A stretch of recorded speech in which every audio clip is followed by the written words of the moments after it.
सुनो पुत्रों, मैंने तुम सबको पढ़ाया लिखाया सब कुछ दिया। अब मेरी यही इच्छा है कि मैं सारी संपत्ति तुम तीनों भाइयों में बांट दूं। हाँ हाँ पिताजी, हम सभी भी यही चाहते हैं कि आपके जीते जी ये कार्य हो जाए तो हमारे लिए अच्छा होगा। तो यह लो, मैं अपनी सारी संपत्ति तुम तीनों भाइयों में बांट देता हूँ।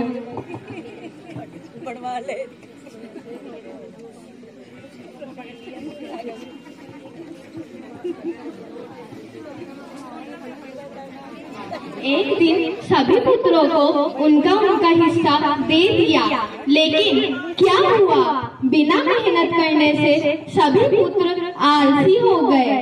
पाप कर्म का उदय हुआ कि थोड़े ही समय में सारे बेटों की संपत्ति खत्म हो गई। देखते हैं कुछ दिनों बाद क्या होता है। अरे सुनते हो कि नहीं, घर में सारा राशन खत्म हो गया। जाओ कुछ कमा कर लाओ। अरे तुम देखो, जब चिल्लाती रहती हो, मेरे पास फूटी कौड़ी भी नहीं है। कहाँ से तुम्हें ये सब लाकर दूं? पिताजी ने जो कुछ दिया था वह सब कुछ खत्म हो गया।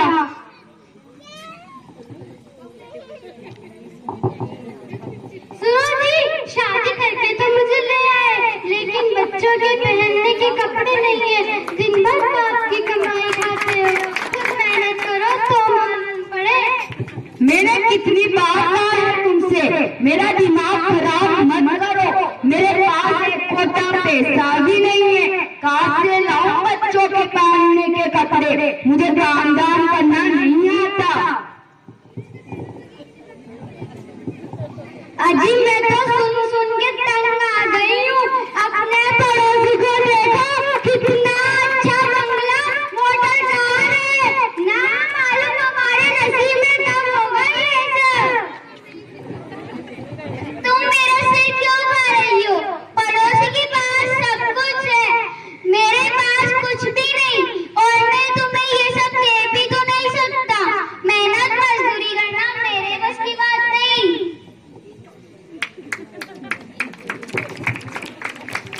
अरे शादी के कितने वर्ष हो गए, कब से कह रही हूँ कि मुझे बम्बई घुमाने ले चलो, पर तुम सुनते ही नहीं। चुप, यहाँ खाने के लिए कुछ नहीं है और तुझे मुंबई घुमाने के लिए चलो?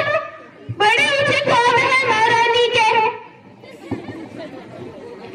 आखिर तुमसे भाई पिताजी के पास क्यों नहीं जाते? जाओ, पिताजी के पास कुछ न कुछ अवश्य जरूर होगा। अगर पिताजी के पास कुछ नहीं हुआ तो?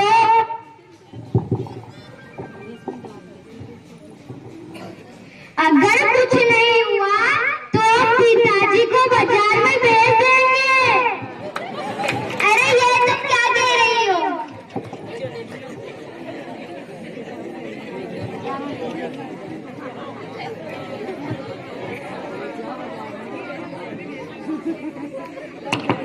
अरे अब ये बूढ़े पिता किस काम के हैं? इन्हें बाजार में बेचकर कुछ पैसे हाथ में आएंगे तो हम अपना घर चला सकेंगे। हाँ ठीक है।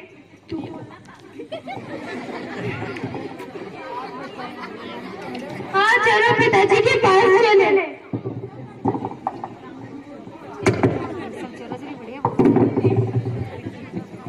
सभी बेटे और बहू के पास घर चलाने के लिए कुछ भी नहीं है, तो पैसे लेने के लिए वह सभी पिताजी के पास जाते हैं। क्या बेटे अपने ही पिता को बाजार में बेच देंगे? आइए देखते हैं क्या होता है आगे। प्रणाम पिताजी। पिताजी हम सब बहुत परेशान हैं। क्या बात है बेटा, अब तो आप सभी को बहुत खुश होना चाहिए। पिताजी आपने जो धनराशि दी थी वो सब खर्च हो चुकी है। हमें गृहस्थी चलाने के लिए थोड़ा धन और चाहिए। बेटा अब मेरे पास धन संपत्ति तो कुछ ही नहीं है, जो सब कुछ था वो मैंने तुम्हें दे दिया। कैसे हो सकता है पिताजी? आपके पास कुछ ना कुछ तो अवश्य जरूर होगा। मेरे पास कुछ ही नहीं है बेटा। हाँ, एकमात्र ही शरीर बचा है। तुम इसमें बूढ़े बाप का जो करना चाहो कर लो। ठीक है पिताजी, हम सब आपको बेचना चाहते हैं। अब आपको कोई काम शेष नहीं है। ये क्या कह रहे हो तुम?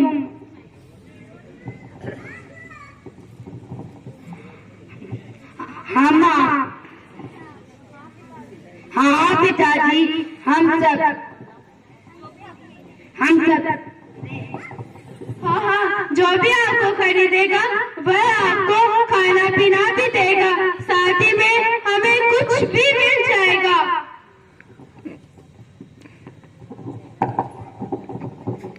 हे भगवान, ये दिन भी देखना था। चलो जहाँ चलना है।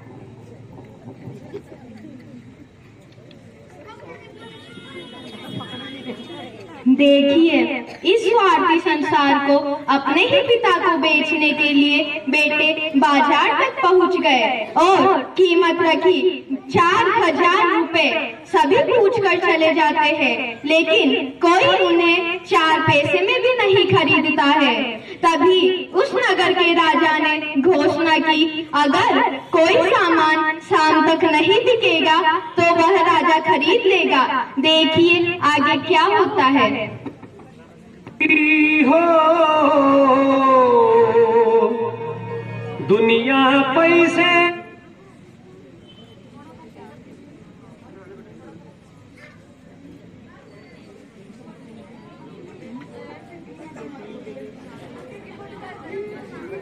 पैसेरी हो, दुनिया पैसेरी।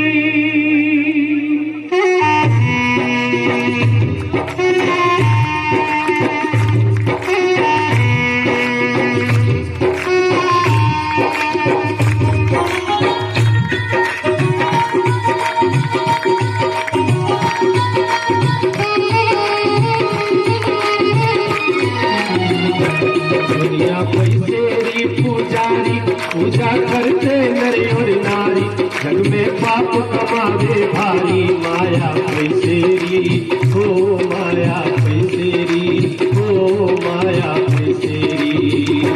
दुनिया पैसेरी पुजारी, पूजा करते नर और नारी, जग में पाप कमावे भारी। माया पैसेरी हो, माया पैसेरी हो, माया पैसेरी। माया पैसेरी हो, माया पैसेरी हो, माया पैसेरी।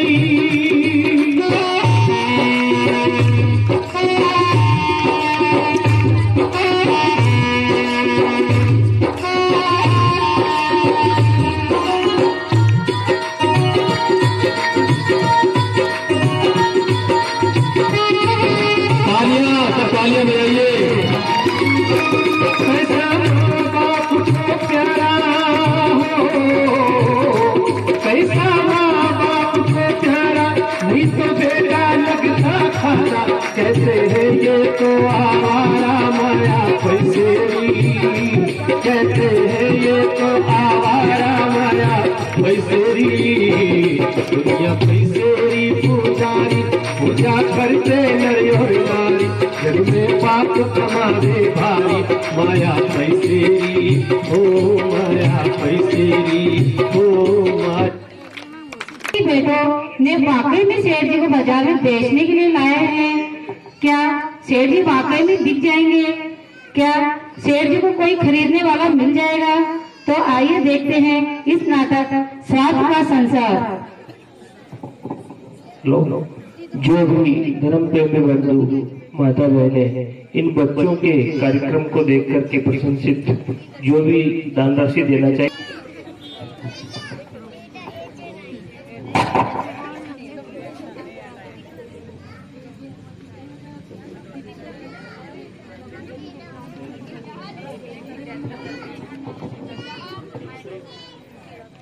या जो भी सामान नहीं बिका है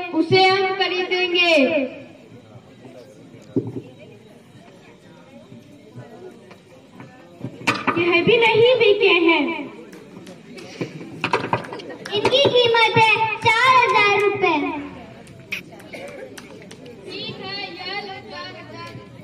4000 रुपए। चलिए बाबा जी महल चलिए।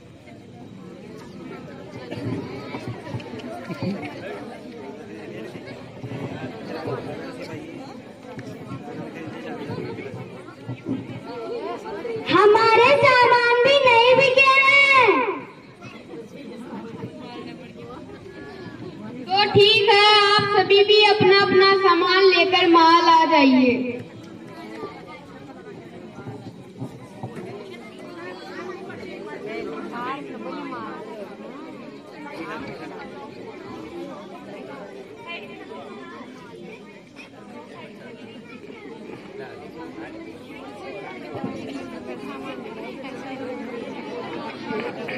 कहते हैं तभी सेवक सेठ जी को लेकर राज दरबार में आते हैं।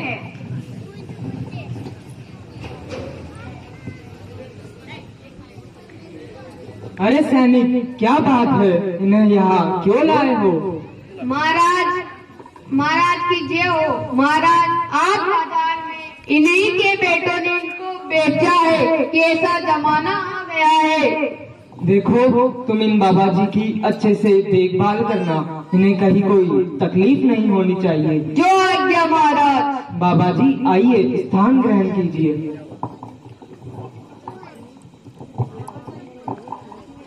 कुछ महीनों बाद पड़ोसी राजा का दूत कुछ दरबार में कुछ संदेश लेकर आता है।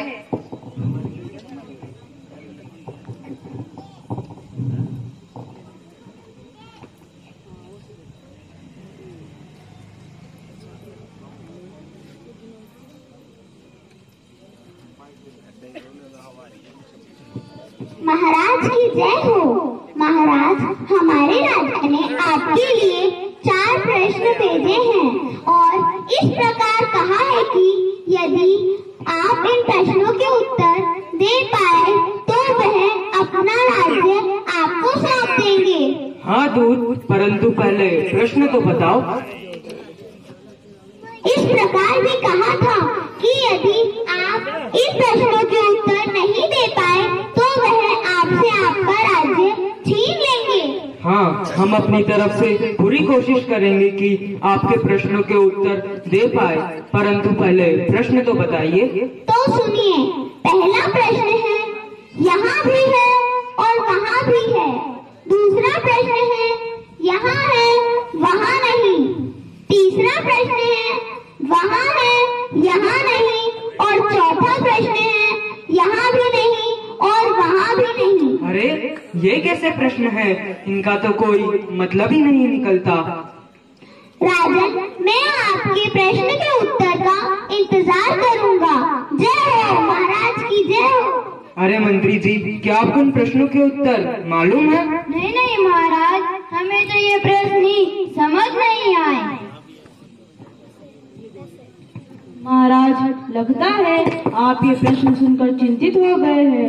हाँ बाबा जी, समय पूरा होने में कोई देर नहीं लगेगी और प्रश्न बड़े कठिन नजर आते हैं। राजा, आप चिंता ना करें। चिंता कैसे ना करें? अगर इन प्रश्नों के उत्तर हम नहीं दे पाए तो हमारा पूरा राज्य चला जाएगा। प्रश्न बहुत ही सरल है, मैं 3 दिन में आपको इसके उत्तर दे दूंगा। क्या कहा? प्रश्न सरल है? क्या आपको इन प्रश्नों के उत्तर मालूम है? और यदि आपको इन प्रश्नों के उत्तर मालूम है और आपने उत्तर दे दिए तो हम अपना आधा राज्य आपको दे देंगे। महाराज, मेरे को अपने प्रश्नों के उत्तर के लिए 4 मनुष्य चाहिए। वह 4 मनुष्य कौन कौन है? तो राजन सुनिए, मुझे एक सेठ चाहिए जो बहुत धनवान हो, दूसरा एक व्यसनी व्यक्ति चाहिए और तीसरा एक संत चाहिए जो तपस्या करते हो, चौथा एक लकड़हारा चाहिए। इन्हें तो मैं अभी राज्य से बुलवाता हूँ। अगर ये 4 मनुष्य मिल गए तो मैं आपके प्रश्नों के उत्तर दे दूंगा। सैनिक, जाओ इन 4 मनुष्यों को राज्य से ढूंढकर ले आओ और साथ में दूध को भी लेकर आना। जो आज्ञा महाराज।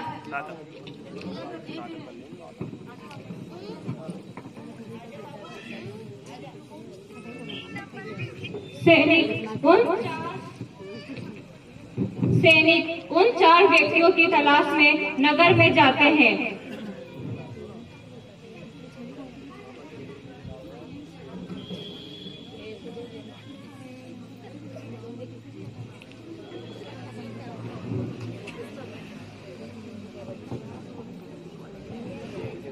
अरे अरे, ये रहा सेठ। चलिए सेठ जी चलिए, महाराज ने आपको बुलाया है।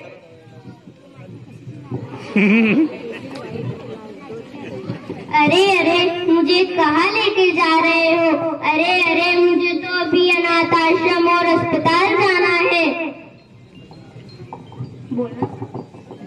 महाराज ने आपको बुलाया है। अब महाराज ने बुलाया है तो जाना ही पड़ेगा। अब मुझे एक वेश्नी व्यक्ति को ढूंढना है। चलो।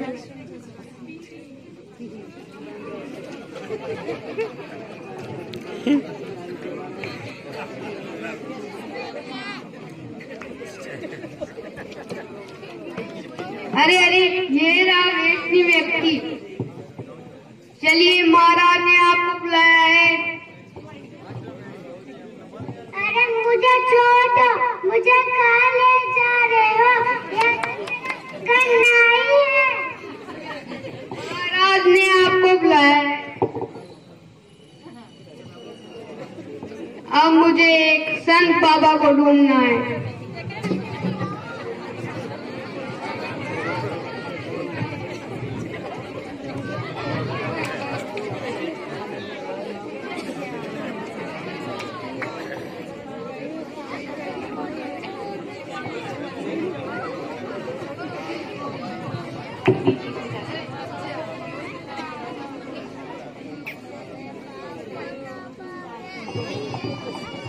ओम नमः सिद्धेभ्य, ओम नमः सिद्धेभ्य, ओम नमः सिद्धेभ्य, ओम नमः सिद्धेभ्य। प्रणाम बाबा जी। बाबा जी, आपको महाराज ने बुलाया है।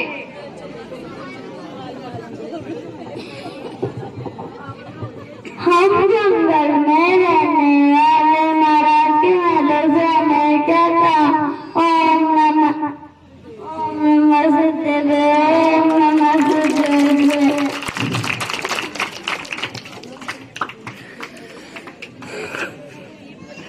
अब मुझे एक लकड़हारा को ढूंढना है। चले जंगल चलते हैं। ये रहा लकड़हारा। चलिए चलिए, महाराज ने आपको बुलाया है।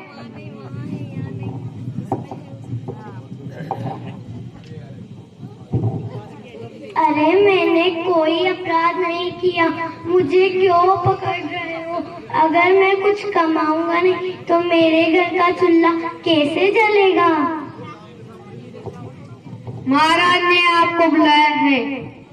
सैनिक इन 4 व्यक्तियों को लेकर राजसभा में आता है।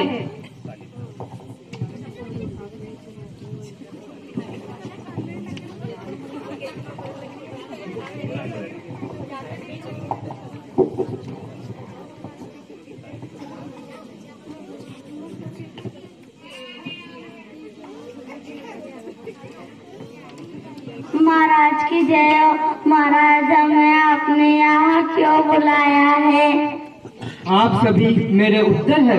आप सभी को कोई सजा नहीं दी जा रही है। अरे सैनिक, दूध को नहीं लाए? लाए ना महाराज। महाराज की जय हो। महाराज, क्या आपको उन प्रश्नों के उत्तर मिले? हाँ, हम आपके प्रश्नों के उत्तर सजीव रूप से देने को तैयार है। उत्तर हमारे बाबा जी देंगे। तो जल्दी बताइए बाबा जी, जल्दी बताइए। पहले प्रश्न का उत्तर है, यह सेठ जी, इनके पास यहाँ बहुत धन है और ये धन नेक कार्यों में खर्च कर रहे हैं, इसलिए इनके पास यहाँ भी है और वहाँ भी। यह तो बिल्कुल सही है बाबा जी। दूसरे प्रश्न का उत्तर है, ये व्यसनी व्यक्ति, ये यहाँ बहुत व्यसन करता है, इसलिए इसके पास यहाँ है पर वहाँ नहीं। क्या बात है बाबा जी। तीसरे प्रश्न का उत्तर है ये संत ये यहाँ बड़ी तपस्या करते हैं। इनके पास भले ही यहाँ कुछ नहीं हो परंतु आगे बहुत कुछ है। ये तो बिल्कुल सही है बाबा जी। और चौथे प्रश्न का उत्तर है ये लकड़हारा, इसके पास यहाँ भी कुछ नहीं और आगे भी कुछ नहीं। पूर्व पाप के उदय से इसके पास यहाँ कुछ नहीं है और संत कर्म न करने से आगे भी कुछ नहीं होगा। इन प्रश्नों के उत्तर तो बिल्कुल सही है। लगता है हमारे राजा को योगी बनकर अपना राज्य आपको सौंपना ही पड़ेगा। महानुभाव, मैं आपसे बहुत प्रसन्न हूँ। अगर आज आप नहीं होते तो हमारा राज्य चला जाता, क्योंकि आप बुद्धिमान एवं अनुभवी है। हमने ये निश्चय किया है कि हम अपना आधा राज्य आपको दे देंगे। महाराज, आप मुझे आधा राज्य तो दे रहे हैं पर इस स्वार्थ के संसार में मेरा मन टूट चुका है। इस स्वार्थ के संसार में मेरे बेटों ने ही मुझको बेच दिया। इस स्वार्थ के संसार में अब मैं एक पल भी नहीं रहना चाहता। अब मैं योगी बनकर आत्म कल्याण करना चाहता हूँ। तो यही है हम सबका स्वार्थी संसार जो सदियों से चलता आ रहा है और सदियों तक चलता रहेगा। नदियाँ बहेगी, नहाओ या ना नहाओ, रातें बीतेगी, सो या नहीं सो, जगत का नाटक तो होकर ही रहेगा, देखो या ना देखो।